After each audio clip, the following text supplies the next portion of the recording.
Wesh la famille, j'espère que vous allez bien. On va parler des nouveautés de la saison 4 et surtout des secrets. On a déjà fait une vidéo entière sur tout ce qu'il faut savoir de la saison. J'ai fait vraiment l'essentiel. Bien sûr, il y avait des détails dont j'ai pas parlé parce que j'avais pas eu le temps. J'ai eu que quelques heures pour faire la vidéo. Mais aujourd'hui, on va parler plutôt des secrets, des mystères de l'histoire de cette saison. Donc on va pas perdre plus de temps et on y va. Donc la saison dernière, on s'était arrêté avec l'événement du tentacule, l'événement de la présence obscure. Donc à la fin, ce qui s'était passé, c'est que le tentacule a été coupé. Daigo s'était fait trahir par la présence obscure qui le contrôlait depuis le début. Et du coup la présence lui a retiré ses pouvoirs. Et le tentacule, comme on l'a coupé, il est resté sur la map. Et comme il a pourri, il a créé des insectes. Des insectes qui finalement font partie du monde des âmes. Le monde des âmes qui lui-même fait partie de l'ultime réalité. Donc maintenant, où on en est cette saison? Dans un premier temps, on va parler de Daigo. Alors Daigo, comme vous le savez, la présence obscure qui lui avait donné tous ses pouvoirs, elle lui a retiré. Et donc Daigo, maintenant, vous pouvez le trouver en train de se battre contre les insectes. D'ailleurs, les insectes, si vous voulez la ref, ils s'appellent les onimorphes. Vous pouvez le croiser sur l'île et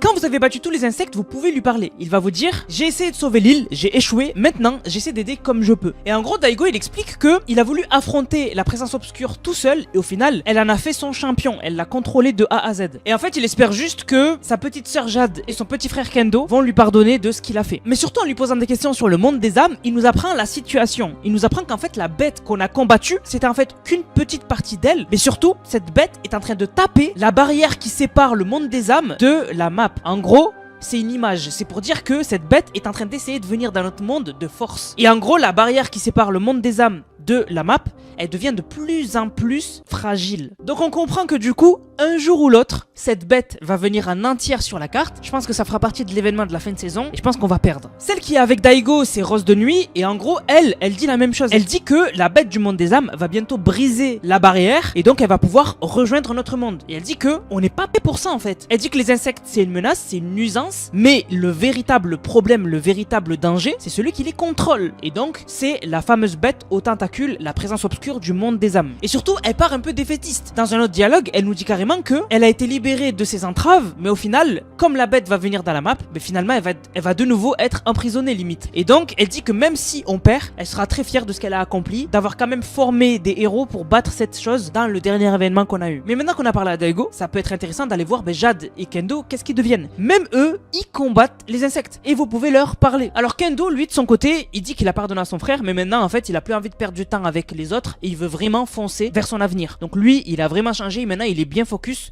sur son avenir et sur ce qu'il va devenir. Jade, de son côté, elle dit qu'elle est contente que son frère soit maintenant libéré, donc Daigo. Et en gros, elle dit que c'était compliqué à l'époque de se mettre entre Kendo et Daigo, mais au final, elle dit que ce qui s'est passé sur l'île fait en sorte que ils se sont retrouvés les deux en fait. Ils sont plus trop distants, ils sont beaucoup plus proches. Et surtout, elle dit que maintenant qu'ils sont réunis tous les trois, ils sont invincibles pour elle. Bon, moi je pense pas, mais bon bref. Mais même elle nous dit la même chose. Elle nous dit que elle le sent, la limite entre le monde des âmes et notre monde, elle va bientôt se briser. Et donc, bientôt, on va être envahi par le monde des âmes dans le Battle Royale. C'était pas le cas. Donc, quand il y avait tous les mégalithes, tout c'était qu'un aperçu. Vraiment, quand tout le monde des âmes va rentrer en collision avec notre monde, ça va être le bordel. Même si on se doutait que les insectes ont commencé à proliférer à cause du tentacule, il y a Morgan Mist qui nous le confirme. Si vous allez la voir, elle dit que les insectes sont sortis du tentacule et que c'est comme ça qu'après c'est parti en live. Elle dit que du coup, normalement, Hop et Jones, ils ont un plan pour combattre tout ça, donc elle va le suivre sans broncher. Et d'ailleurs, elle parle un peu de l'OXR. Donc l'OXR, c'est l'agence qui s'occupe de battre les insectes. Et en gros, elle dit que elle va les suivre parce qu'ils aident à sauver l'île, mais elle les aime pas trop. Mais alors, les grands absents de l'événement qu'on a eu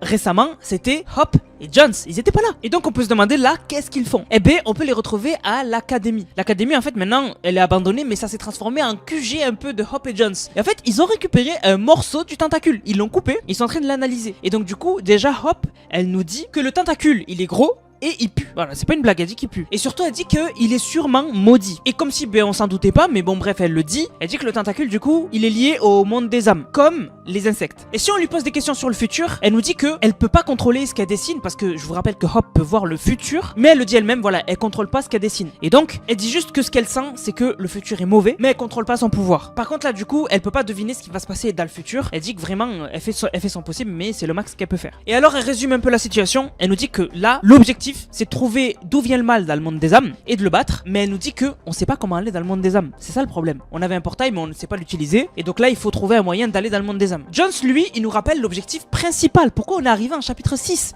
Depuis le début, en saison 1, on est venu pour récupérer le fragment de point 0. Tout ce qui se passe autour, c'est des distractions. Certes, c'est compliqué, mais c'est des distractions. Il faut vraiment qu'on récupère ce morceau de point 0. Et donc, là, il a dit qu'ils sont tous en train de penser à comment aller dans le monde des âmes pour récupérer le morceau de point 0. Je vous rappelle que la bête du monde des âmes, la présence obscure, a fusionné avec le morceau. Donc, pour récupérer le morceau, il va falloir battre cette chose. Comment on va la battre? On le sait pas. Comme Hop nous le disait, l'avenir, il est mauvais. Et du coup, Hop, elle a de nouveau dessiné le futur. Il suffit juste d'aller dans sa salle qui est dans l'Académie Supernova, dans son ancienne chambre, et vous allez trouver des nouveaux dessins du futur. Dans un premier temps, on a un dessin qui montre que le fragment de point 0 est celui qui permet de créer les insectes. Voilà, donc en gros, le morceau de point 0 a créé un portail entre d'où viennent les insectes, donc le monde des âmes, et notre monde. Donc c'est à cause de ça que du coup, les insectes prolifèrent. Un autre dessin nous montre bien sûr ce qui s'est passé. Le morceau de tentacule qui du coup a pourri et créé les insectes. Mais le dessin le plus flippant, c'est celui-ci, puisqu'on y voit Utopia City envahi par les insectes. Pour l'instant, si vous allez à Utopia City, Utopia City est tout à fait normal. Les insectes ne sont pas arrivés jusque là. Mais ce dessin nous confirme que dans une future mise à jour de cette saison, Utopia City va être complètement détruite et contrôlée par les insectes. Peut-être même qu'il y aura une nouvelle reine. On en a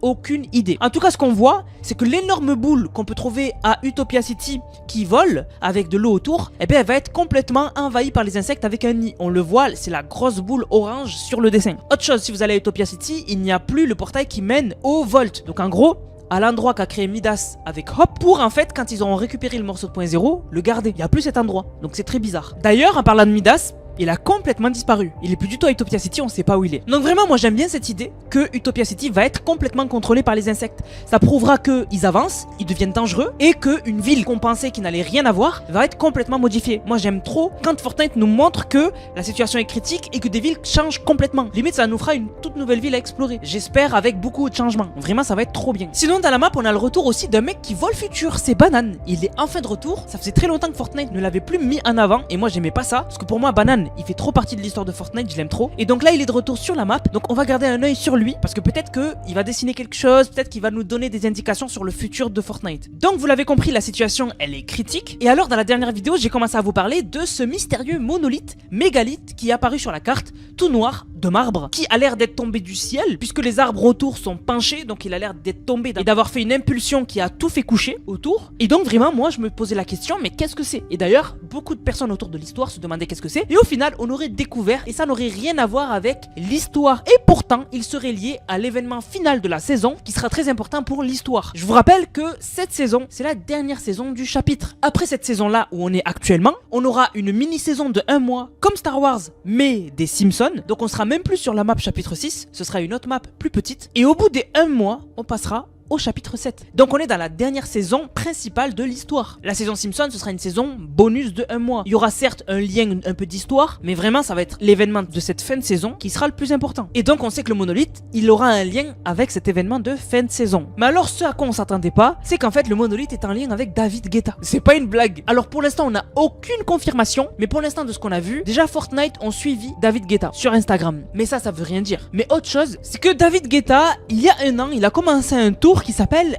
The Monolith. Et en fait, quand on regarde, derrière lui, il y a un immense monolithe, un peu de toutes les couleurs, mais surtout noir. Il ressemble pas exactement à celui de Fortnite, mais quand même. Et donc, c'est comme ça que c'est parti la théorie, la rumeur que le monolithe, il a un lien avec David Guetta. Et que donc, l'événement de fin de saison, il y aurait une grosse partie concert. Ce serait pas que de l'histoire. Il y aurait une partie concert David Guetta, et après, il y aurait de l'histoire autour. Un peu comme par exemple Juice WRLD. Où quand même à la fin, il y a eu un peu d'histoire, et où du coup, on a commencé le chapitre 6. Donc, on verra, je vous tiendrai au courant, mais si le monolithe, il a un lien avec un concert de David Guetta, je suis un peu déçu. Moi j'aurais bien aimé un truc vraiment bien mystérieux, sachant que dans les fichiers du jeu, on a découvert des lignes de code qui parlent d'une reine de la vérité, et on se rappelle tous de la reine de l'ultime réalité. Franchement, moi j'aurais bien aimé que ce soit un lien, mais finalement on sait pas trop. On verra, je vous tiendrai au courant. Donc voilà les gars, c'était pour faire un tour de l'histoire de cette saison. Je vous prépare d'autres vidéos bien sûr sur d'autres choses de la saison qui sont incroyables et qui sont intéressantes. Du coup, j'espère que la vidéo vous a plu. On va remercier ceux qui ont utilisé le code Nanas. Je vous rappelle, code Nanas dans la boutique Fortnite, Nanas. Vous le mettez dans la boutique, vous m'envoyez une vidéo, vous l'avez utilisé dans le serveur Discord Nanas qui est dans la description dans le les codes Nanas et vous avez une dédicace en fin de vidéo. Donc merci à Skezox qui a régalé avec le code Nanas. Merci à Alia qui a régalé avec le code Nanas. Merci à Angélique qui a dit je complète ma collection des Jonesy avec le code Nanas bien sûr. Merci à Skezox qui a dit pack FNCS toujours avec le code du boss. Merci à Nuka26 qui a dit 2 cadeaux de moi à moi avec le code Nanas. Merci à Mathieu qui a dit je te suis depuis la saison 5 chapitre 2 et tu régales toujours avec tes vidéos, continue comme ça, t'es vraiment mon youtubeur préféré, code Nanas dans la boutique, merci beaucoup à toi. Merci à Totti62 qui a régalé, merci à Azrouf, merci à Nestaon qui a dit petit achat dans la boutique avec le code créateur Nanas, merci. Merci à Silver Tiger qui a dit achat du revêtement néonimal avec le code Nanas. Merci à The Ghost qui a régalé, merci à Silver Riley qui a régalé, merci à Kaneki qui a régalé, merci à Preytox qui a régalé qui a dit salut petit achat de la pioche EST. J'avais aussi acheté Aphrodite et son sac à dos mais j'ai oublié de filmer, désolé pour le cadrage, pas de soucis. Merci à Fnaf qui a régalé, merci à Nuka qui a dit petit cadeau avec une amie